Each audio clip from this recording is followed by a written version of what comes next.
श्री शिवाय नमस्तुभ्यम, हर महादेव, जय महाकाल। कैसे हैं आप सभी लोग? देखिए, आप सभी को पता है कल है गंगा दशहरा का बहुत ही प्यारा सा और पवित्र सा दिन। और ये निर्जला एकादशी से पहले पड़ने वाला जो दशमी के दिन होता है वो होता है गंगा दशहरा का दिन, जो साल में सिर्फ एक बार आता है। आप सभी लोगों को अगर आपकी कोई कामना पूरी नहीं हो रही है, आपके हृदय की बात, आपकी इच्छा बाबा तक नहीं पहुंच रही है, तो ये गंगा दशहरा के दिन अपनी हथेली से गंगा जल 7 बार शिवलिंग पर छोड़ने वाला उपाय करना बिल्कुल भी मत भूलिएगा। चाहे कितनी भी बड़ी आपकी कामना क्यों ना हो, पूरी जरूर होगी। पूज्य गुरु जी की कथा से सुन करके और समझ करके पूरी उपाय को बड़ी ही आसान भाषा में आपको बताऊंगा। परंतु उससे पहले आप सबसे एक छोटी सी प्रार्थना कि जो लोग पहली बार आए हैं चैनल को सब्सक्राइब जरूर कीजिएगा, वीडियो को लाइक करके दुआ दियो महाराज कोई सा भी प्यारा नाम कमेंट बॉक्स में लिखना मत भूलिएगा। इस वीडियो में हम 3 महा उपायों के बारे में बोलेंगे जो कि आपकी अलग अलग कामना के लिए सिद्ध होंगे। तो ध्यान से सुनते चले जाना, समझने की कोशिश करना, क्योंकि ये जो गंगा दशहरा का केवल एक दिन ऐसा होता है जिस दिन आपके द्वारा किया गया एक छोटा सा उपाय आपके सभी कर्मों का फल इसी जन्म में आपको दे देता है। सबसे पहले बात करते हैं पहले वाले उपाय की। पहला वाला उपाय के लोगों को करना है वो चीज ध्यान से सुनिएगा। ये वाला उपाय जो है यह है हथेली से गंगा जल आपको 7 बार शिवलिंग पर छोड़ना है कि अगर आपकी कोई इच्छा, कोई मनोकामना, कोई हृदय की बात, कोई विशेष मनोकामना आपकी को ले जो बाबा से बोल बोल करते आप थकते हो ना, तो एक छोटा सा काम इस गंगा दशहरा के दिन करना। पूज्य गुरु जी ने कहा एक बार प्रैक्टिकल करके जरूर देखना, कहीं बाबा झूठ तो नहीं कह रहे हैं। एक बार जरूर कीजिएगा। क्या करना होगा, आपको इस तरीके से एक कलश लेना है, ठीक है। इस कलश में आपको क्या भरना होगा, जल, ठीक है। 1 लोटा जल आपको अलग से लेना है और थोड़ा सा गंदा जल आपको किसी भी कटोरी के अंदर, किसी भी पात्र के अंदर, किसी में भी आपको थोड़ा सा गंगा जल आपको ले लेना है, ठीक है। इनको चौथी साहब आपको चाहिए होगा चावल के दाने। कितने चावल के दाने चाहिए, तो आपको चाहिए होंगे 7 अक्षप चावल के दाने जो कहीं से भी खंडित एकदम पूर्ण होने चाहिए। इस चीज के बाद ख्याल रख, ठीक है। 7 चावल के दाने, गंगा जल और 1 लोटा शुद्ध जल, इन सभी को लेकर के आपको पहुंचना है महादेव के मंदिर शिवलिंग के पास में। लेकिन उससे पहले आपको 2 चीजें जो कि आपको गलती से भी नहीं भूलनी है, वो है एक सफेद फूल, जो ध्यान रखना गलती से भी केतकी का फूल हो, ये अलावा जो सफेद फूल मिल जाए वो सफेद फूल ले लेना, केतकी का मत लेना, है ना। और 1 बिंदी मात्र लगाने के लिए शहद की आपको लेनी है। इधर कब पहुंचोगे, महादेव के मंदिर शिवलिंग के पास गंगा दशहरा के दिन इसी भी समय पहुंच जाना, कोई दिक्कत नहीं है। उत्तर दिशा नॉर्थ डायरेक्शन की तरफ मुख करके आपको खड़े हो जाना है, ठीक है। उसके पश्चात जो पूजा पाठ अर्चना आपको करनी है वो पहले कर लेना और 1 लोटा शुद्ध जल तांबे के कलश में आप लेकर के आए हो, उसे आप शिवलिंग पर करना है।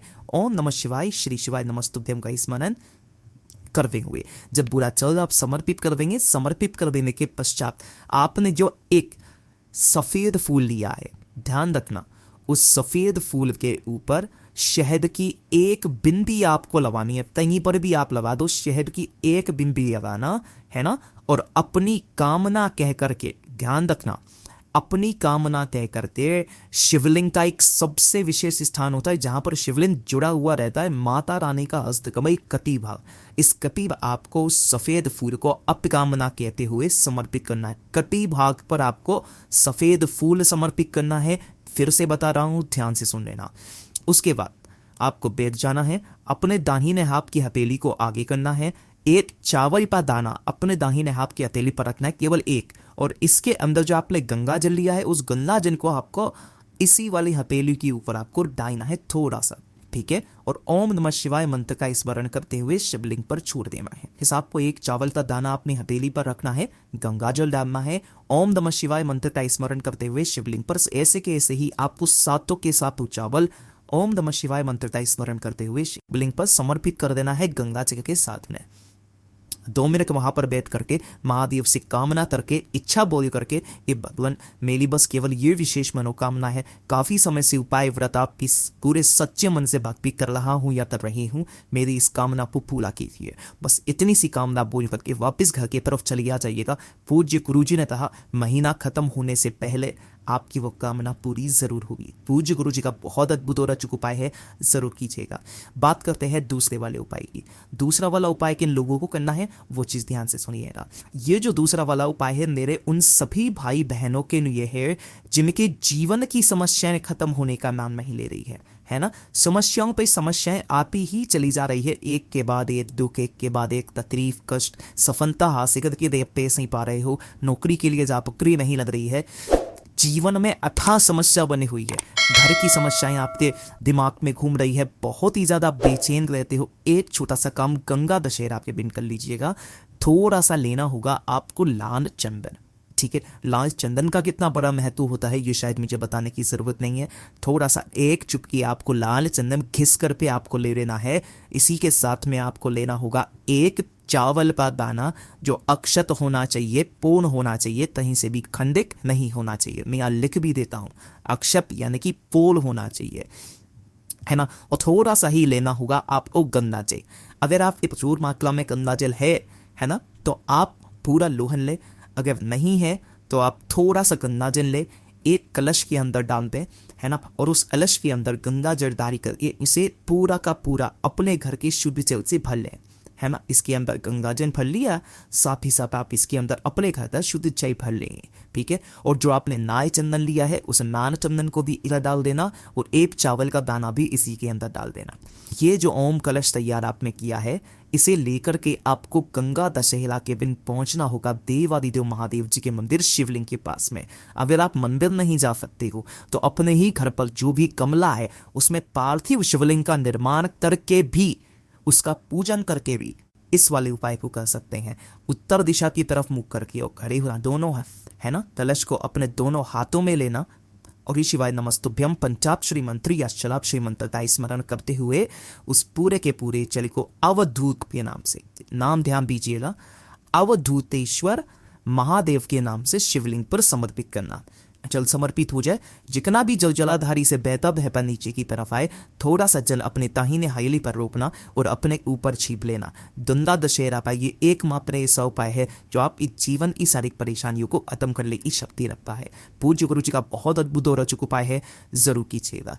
अब बात कर लेते हैं उस तीसरे वाले उपाय की जो कि आप सभी लोगों के लिए बहुत ही ज्यादा खास और विशेष होने वाला है। अगर आपके घर में धन नहीं आ रहा, धन को लेकर के समस्याएं काफी ज्यादा बनी हुई है, दुकान नहीं चल रही है, व्यापार नहीं चल रहा है ना, नौकरी में पदोन्नति नहीं हो रही है, पैसे को लेकर के आपके घर में बहुत ही ज्यादा तंगी नहीं आ रहा है ना, कर्ज तकले में नौबत आ चुकी है, तो पूज्य गुरुजी ने कहा एक छोटा सा उपाय कर लीजिएगा। अगर आपके परिवार में अनावश्यक खर्चे भी बहुत ज्यादा हो रहे हैं ना, तो वाले उपाय को करना बिल्कुल भी मत भूलिएगा। इस गंगा दशहरा के दिन आपको क्या करना है, एक छोटी सी कटोरी जो भी आपके घर में मिल जाए, स्टील की कटोरी, उस स्टील की कटोरी को लेना और इसके अंदर आपको भरना होगा थोड़ा सा गंगा जल, ठीक है।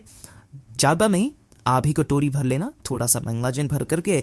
और इस कटोरी को अगर आप अपने व्यापार स्थल के लिए, दुकान के लिए कर रहे हो, तो अपने उस दुकान में, व्यापार स्थल में या फिर अपने पूरे घर से घुमा करके अपने घर पर जहां पर भी पानी पीने का स्थान होता है, जिसे परिंदा कहा जाता है, आपके पितरों का स्थान होता है, ठीक है ना, उस स्थान पर आपको गंगा दशहरा के दिन, किस दिन रखोगे, गंगा दशहरा के दिन इस कटोरी को आपको यहाँ पर रखना है, ठीक है। अब जब उसका दूसरा दिन आएगा, ठीक है, गंगा दशहरा के दिन नहीं करना, उसके अगले दिन इस कटोरी के गंगा जल को आपको किसी भी तांबे के पात्र में डाल लेना है ना, ध्यान से सुनना, तांबे के पात्र में इस जल को डाल लेना है ना। गंगा जल और खाली रह जाए तो अपने घर का शुद्ध जल भर लेना, ठीक है। और इसीलिए जो लक्ष्मी जी को सबसे ज्यादा प्रिय है वो है एक कमल कट्टा, ठीक है। तो आपको मात्र एक कमल कट्टा ले लेना है और इसी वाले कलश के अंदर आपको डाल लेना है, ठीक है। और जो भी कलश आपका ये तैयार हुआ है, इसी कलश को लेकर के आपको पहुंचना होगा महादेव के मंदिर शिवलिंग के पास में गंगा दशहरा के दिन। सिर्फ इस उपाय को गंगा दशहरा के दिन किया जाता है। उत्तर दिशा, नॉर्थ डायरेक्शन की तरफ मुख करके खड़ी हो जाना, दोनों हाथों में उस कलश को पकड़ना, ओम मस्तुभ्यम पंचाक्षरी मंत्र, षडाक्षरी मंत्र का स्मरण करते हुए उस पूरे के पूरे जल को कुंदकेश्वर महादेव के नाम से करोगे, कुंदकेश्वर महादेव के नाम से समर्पित करना। जो भी जल जलाधारी से बहता बहता नहीं, थोड़ा सा जल आपको उसी के अंदर रोकना है, कान पर, अपने घर पर इस जल को छीट देना, इस जल को छींटने मात्र से आपके घर में लक्ष्मी का आगमन होता है। महाराज आपके घर में धन की आवक होने लगती है। पूज्य गुरु जी का बहुत अद्भुत और अचूक उपाय है, जरूर कीजिएगा।